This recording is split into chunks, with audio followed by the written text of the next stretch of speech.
takut kepada Allah. Kalau orang yang soleh, dia berusaha agar perasaan takut kepada Allah itu semakin hari semakin besar. Tapi kalau orang yang nggak mau taat, perasaan takutnya itu ditutupi, diredam, diinjak agar masuk ke dalam bumi, agar dia nggak ngerasain takut. Sholat misalnya ya, ada yang dulu sebelum ngaji sering ke konser di lapangan, di stadion, ada ya. Nah, berdirinya berapa jam? Mulai dari antri masuk ya sampai berdiri. Padahal ya lebih enak lihat kan, misalnya kalau seneng lihat di TV itu kan bisa di close up gitu ya, kelihatan orangnya. Kalau konser jauh di sana nggak kelihatan ya, orang jingkrak, bau nggak karu-karuan, panasnya setengah mati. Pengalaman pribadi ya. Ya dulu pernah merasakan itu memang sebelum kemudian bertobat. Nah, teman saya ada gini, orang lagi jingkrak, lah teman saya mana? Ternyata udah di bawah, diinjek-injek. Ada yang satu rambutnya panjang, pas pulang-pulang nanti di jalan udah mau pulang baru nyadar, wah kok ringan, ternyata rambutnya digunting di belakang. Kan iseng kan, ya ada aja. Ada yang disuntik pakai jarum bekas orang HIV. Ya siapa yang tahu, orang udah jingkrak. Jadi orang yang frustasi karena dia kena HIV, bekas suntikannya itu ditusukin sama orang lain. Nah, jadi di tempat maksiat akan ada sesuatu yang memang sesuatu yang buruk. Di tempat yang buruk kita akan menemukan hal yang buruk. Nah, jadi dibilang HIV kok langsung pada takut ya? Gimana kalau Ebola ya? Yang baru lagi itu ya, stres kan? Belum itu, Allah baru kasih seiprit ya untuk peringatan. Ya, kepala rumah sakit, dokter pada meninggal. Jadi perawat juga agak enggan untuk melakukan perawatan sama korban Ebola. Ebola itu yang memancarkan banyak ini ya, stasiun TV. Oh, itu parabola ya. Parabola itu ya. Kalau Ebola mungkin cuma satu aja channel ya, satu channel. Ya. Jadi untuk memunculkan rasa takut itu harus senantiasa membaca Al-Quran, melihat bagaimana azab Allah terhadap pelanggaran atau maksiat yang kita lakukan. Yang kedua, kita kemudian sering-seringlah membaca kabar gembira juga yang diberikan oleh Allah. Ketika kita taat, Allah akan memberikan kita imbalan apa.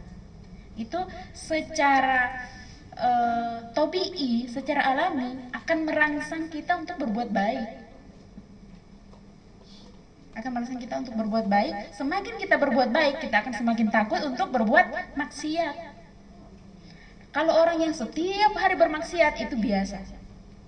Tapi kalau orang yang setiap hari berusaha untuk berbuat baik, melakukan amal-amal soleh, lalu pada suatu hari dia bermaksiat, itu dia akan menangisi kemaksiatan itu. Makanya kalau orang yang sudah terbiasa bermaksiat, ya biasa aja tuh. Orang yang sudah terbiasa tidak menutup aurat, keluar biasa aja. Coba kalau kita. Dulu pernah saya masih kuliah waktu itu, ponakan saya main di teras, jatuh. Spontan, saya lari, nggak pakai kerudung. Pas udah saya angkat ponakan saya tuh sampai di rumah kok semeriwing gitu ya. Kok ada sesuatu yang lain gitu. Astagfirullahaladzim. Tadi saya keluar ternyata ngambil ponakan saya itu nggak kerudungan. Astagfirullah. Terus saya intip-intip ada nggak ya tadi orang yang lihat ini. Ya tapi kan udah kejadian. Nah kalau yang nggak kerudungan biasa aja. Justru kalau keluar terus misalnya ke majelis taklim atau lebaran, kan kagak enak tuh kalau nggak pakai kerudung kan. Ribet di jalan. Karena nggak biasa pakai kerudung. Belum model kerudungnya, ya kan? Enggak, lilitannya harus ikut apa namanya? Ya tutorial. Astagfirullahaladzim. Jadi kalau itu mau yang susah-susah, Ya padahal Allah tidak menyuruh yang susah-susah, menyuruh yang simple saja. Diikat di sininya, di sini, terus ada punuk-punuknya di sini, ya enggak? Ya kan? Punuk-punuknya, terus nanti di belakang sini ada brosnya, di sini ada. Saya lihat ada ya pernah berbarengan waktu itu kita kerudungan, ya saya kan kerudungnya cetak ya selesai. Terus buka juga selesai. Ya teman saya yang saya kaget itu pas buka kerudung, pentul di sini, pentul sini, pentul di sini, pentul. Pas udah taruh, astagfirullahaladzim, tadi pakai sekalian, iya sekalian. Masya Allah, pentul. Mungkin yang pentul bulat-bulatan itu setengah kali dipakai sama dia. Nah itu kalau udah mau ngaji, kepepet kayak gitu itu gimana? Ya kan? Nah jadi nggak usah mempersulit diri dengan hal-hal seperti itu. Simple aja, simple. Yang penting syar'i. Gitu. Allah tidak meminta sesuatu yang ribet gitu, itu enggak. Justru kita harus tanya niat kita. Kalau kita sudah pakai kerudung yang bermacam-macam, perhatikan sampai sedemikian rupa, tanya lagi, kita ini nutup aurat buat apa? Mau buat orang di luar itu melihat biar exciting? Wah dia hijaber tapi indah ya gitu. Ini. Ya itu berarti sudah ada yang mencampur niat di dalam niat kita, bukan cuma lillahi ta'ala. Dan kemarin kita sudah bahas bahwa Allah sudah mengingatkan ketika ada seseorang yang dia beramal di dalamnya itu ada dua, demi Allah dan demi sesuatu atau demi seseorang, maka kelak di akhirat nanti ketika sudah saatnya perhitungan, Allah menyuruh mereka untuk meminta pahalanya sama orang yang tadi. Tanya, apa orang yang tadi bisa memberikan pahala? Sedangkan hanya Allah yang mampu memberikan kebaikan. Dia aja udah sibuk dengan urusannya sendiri di hadapan Allah seperti apa. Gimana mungkin dia mau memberikan pahala? Atau ada juga yang itu karena punya cidaha di sana, ya kan? Cidah, cinta dalam hati, gebetan itu. Nah, lagunya Ungu, nah ada kan lagunya Ungu kan? Nah, cidaha itu. Nah, jadi nggak tahu ya. Nah, jadi di sana ada, akhirnya dia pakai ini. Padahal orang biasa aja, lihat aja enggak. Gitu kan, yang di sana biasa aja, dia yang heboh sendiri, salting lah apa gitu ya. Hijabnya untuk apa? Ketaatannya untuk apa? Orang kayak gini nggak akan takut sama Allah, nggak. Apalagi sampai menangis. Katakan hanya ulama yang itu takut kepada Allah, karena ulama ilmunya banyak, mereka tahu bagaimana azab Allah ketika kita melakukan maksiat.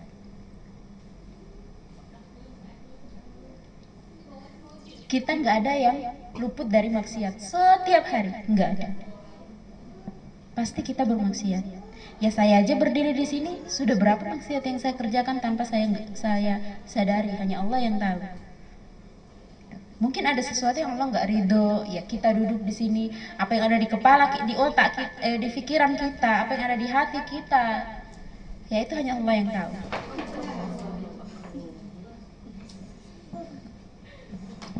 Semua mata tertuju padanya.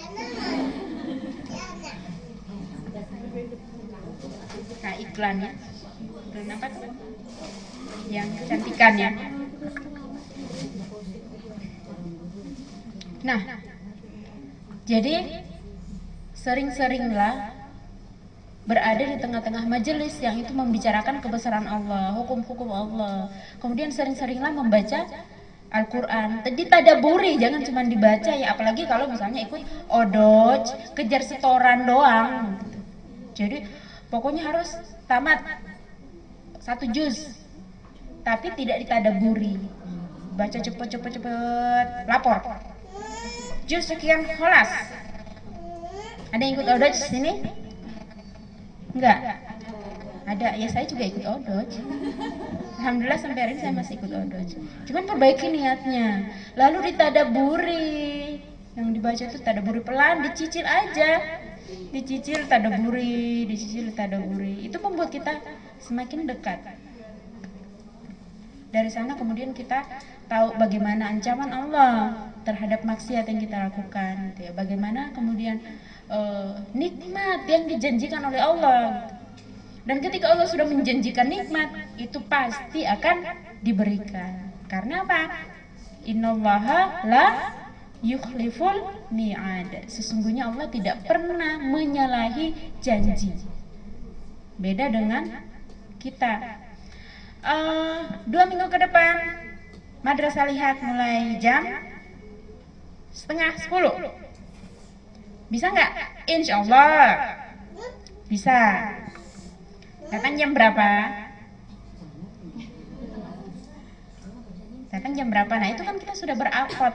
Insya Allah, jika Allah mengizinkan. Benar Allah nggak izinkan kita nggak datang jam 9:30. Jadi ketika ngomong insya Allah, itu berarti kita harus berikhtiar 99%. 1%-nya itu kalau memang Allah sudah tidak menghendaki. Kita sudah niatkan dari awal, yang rumahnya agak jauh, dari jam sekian datang, tahu-tahu di depan situ ada macet, pasar pagi ya nggak di situ. Ya kan, pasar pagi, aduh macetnya panjang banget. Akhirnya turun dari, kalau yang naik angkot turun dari angkot jalan ke sini. Kalau yang naik motor muter balik cari jalan lain misalnya. Ya itu memang ya sudah di luar dari kehendak kita, yaitu adalah kehendak Allah seperti itu. Jadi akad itu nanti akan dimintai pertanggungjawaban. Penuhilah akad-akad itu, kata Allah di dalam Al-Quran. Kita sudah berakad maka penuhi. Jadi jangan bilang, ya kalau kuliah telat kan ditutupin pintu. Atau gini, saya biasa juga gitu sih.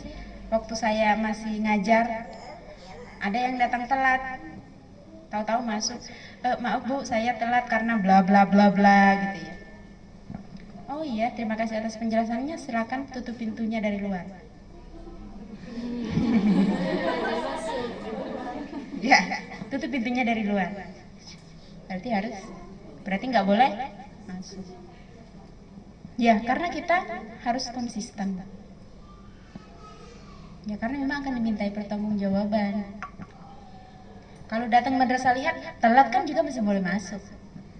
Ya kan, nggak ditutupin pintu, masa ditutupin pintu? Ya kan? Tapi masalahnya adalah tentang akad. Panitia akad, ya. Jadi panitia juga harus on time dalam menyiapkan segala sesuatu. Karena ini tentang akad. Harus takut sama Allah, nanti akan dimintai pertanggungjawaban. Ya, kecil-kecil kadang-kadang, hal-hal yang kita anggap sepele kadang-kadang. Itu nanti bisa jadi yang menghalang-halangi langkah kita ketika kita mau melangkah masuk ke dalam surga. Ada saja. Makanya jangan menyepelekan setiap amalan dan jangan menyepelekan maksiat-maksiat kecil. Amalan-amalan kecil dan maksiat-maksiat kecil masing-masing bisa berefek besar. Karena bisa saja ada amalan kecil yang ternyata amalan itu sempurna di mata Allah. Itulah yang mengantarkan kita ke dalam surga. Sedangkan ada amalan yang buruk yang kita anggap sepele, ternyata itu besar di mata Allah dan itu akan menyeret kita masuk ke dalam jahanam. Kita nggak tahu. Ya, jadi jangan ada kucing misalnya ya masuk makan ayam goreng kesukaan kita, dilemparin, ditendangin kucingnya. Ya kan dia nggak berakal, dia itu rezekinya berarti. Saya pernah ditegur waktu itu, saya masih tinggal di mana ya? Belum tinggal di sini. Nah itu, di Selipi. Ya di Selipi. Jadi tetangga saya itu baru beli ikan. Ikannya masih seger banget, belum dimasak. Nah tahu-tahu ada kucing keluar dari rumahnya, bawa 1 ekor. Nah digigit sama dia. Masa pakai tangan tenteng-tenteng gitu? Gigit. gigit mbak, digigit. Nah, terus saya langsung teriak, pak, itu kucingnya nyolong ikan. Nah, apa kata bapak itu? Kucingnya nggak nyolong, itu rezekinya yang dia ambil. Kucingnya nggak nyolong. Terus saya diem. Iya ya, nggak nyolong, masa dia harus minta? Nggak mungkin kan? Terus dia mau makan, mau minta ke siapa? Ya ngambil kan? Jadi nggak nyolong. Yang nyolong itu manusia. Jadi ingat kemarin sore sih Asad tanya, Umi mencuri itu apa sih? Ya mungkin dia dengar ada orang ngomong mencuri. Nah, jadi dalam hal ini amalan-amalan kecil saja itu kita harus takut, bisa saja itu menjerumuskan amalan yang buruk ya, menjerumuskan kita ke dalam neraka jahanam.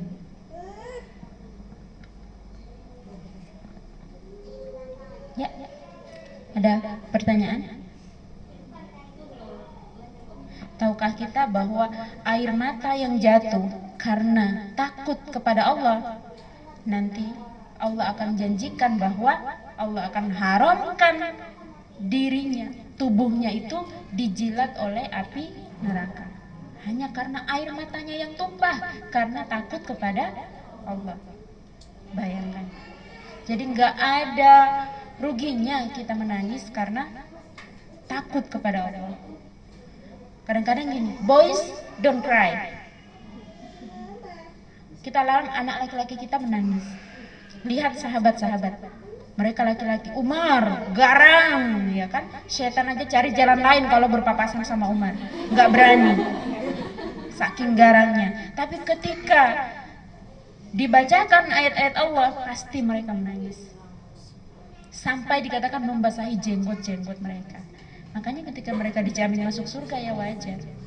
Dan ketakutan itu tidak berhenti hanya sebatas ketakutan, lalu setiap hari menangis, menangis kelemahan, menangis kemaksiatan, lalu menangis terus, tidak berbuat apa-apa. Para sahabat enggak, mereka menangis sambil terus-menerus melakukan amal-amal soleh, berlomba-lomba melakukan amal-amal soleh. Makanya mereka dijamin masuk surga. Ya mereka melakukan amal soleh karena kan sudah dijamin. Saya juga mau ngomong kayak gitu ya. Kadang-kadang orang begitu. Ya padahal logikanya kebalik. Mereka yang sudah dijamin aja amal solehnya masih luar biasa, apalagi kita yang nggak dijamin. Harusnya lebih hebat lagi amalan-amalannya.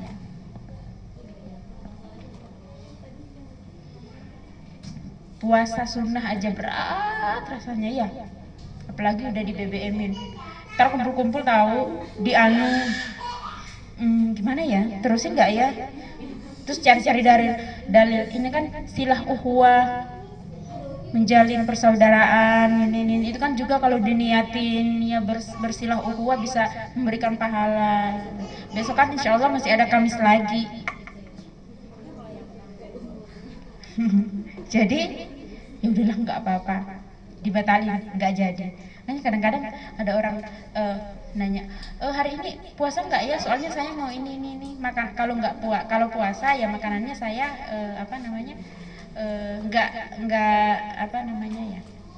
nggak disiapkan gitu loh. Ya sayang kan makanannya kalau nggak dimakan. Terus dijawab, niatnya sih, loh.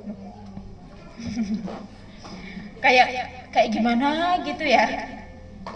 Ya harusnya dia jawab dengan mantap. Ditanya, hari ini siap nggak? Insya Allah ya, siapa tahu kan di jalan kita nggak tahu ya, seperti ada apa nanti sakit atau gimana. Tapi harusnya jawabnya itu harus mantap gitu. Ya, amalan-amalan sunnah kadang-kadang kita sepelekan. Kan kalau dilanggar atau kalau nggak dikerjakan nggak berdosa. Ya emang. Cuma apakah kita tidak pernah melakukan dosa-dosa, lalu kemudian kita tidak mau mengimbangi itu dengan amalan-amalan sunnah? Jadi amalan-amalan sunnah itu nanti adalah yang mengimbangi timbangan amalan kita nanti dengan maksiat-maksiat yang kita lakukan. Boleh kita tidak melakukan amalan sunnah misalnya, tapi tidak boleh mengingkari sunnah. itu kafir itu kalau ingkar sunnah ya, nggak boleh mengingkar sunnah. Maksudnya amalan-amalan sunnah boleh nggak dilakukan, dengan catatan kita nggak pernah berdosa. Jadi semua kewajiban kita sudah laksanakan dan tidak pernah melakukan maksiat, rasanya itu sudah cukup, ya kan? Nggak perlu melakukan amalan sunnah. Kayak itu ya tentang takut. Jadi berbahagialah kalau yang sudah gampang menangis ketika dia takut kepada Allah, berbahagialah. Kalau ada yang susah menangis gimana? Ya paksa biar bisa menangis. Ya paksa, mengingat-ingat maksiat yang kita kerjakan dan mengingat-ingat azab yang Allah siapkan. Ya seperti yang kemarin kita sudah ceritakan tentang azab yang paling ringan nanti di neraka Jahanam. Serem kan? Serem. Jadi nggak ada yang mengimbangi di dunia ini. Penderitaan semenderita apapun orang di dunia ini, azab yang paling ringan di neraka itu saja tidak sebanding dengan penderitaan terberat di dunia. Itu nggak ada bandingnya. Jadi nggak usah merasa orang paling menderita, nggak usah. Nggak ada apa-apanya kalau masuk neraka ntar. Jadi kalaupun nanti dikasih ujian berat, jalani aja. Ujian yang berat yang kita jalani, nggak ada apa-apanya dengan apa yang ada di neraka nanti. Jadi jalani saja, kalau kita lolos sesuai dengan apa yang Allah kehendaki, sesuai dengan apa yang Allah atur, maka nanti kita akan merasakan kenikmatan yang luar biasa sebagai balasan daripada apa yang kita rasakan di dunia. Dan sebanyak apapun nikmat yang kita rasakan di dunia, itu nggak ada apa-apanya dengan nikmat yang paling kecil yang ada di jannah. Itu nggak ada apa-apanya. Jadi nggak usah berbangga, nggak usah lupa diri dengan nikmat yang diberikan oleh Allah, karena itu nggak ada apa-apanya. Mulutnya jangan buat makan tok, merasakan nikmat Allah tapi nggak mau dakwah.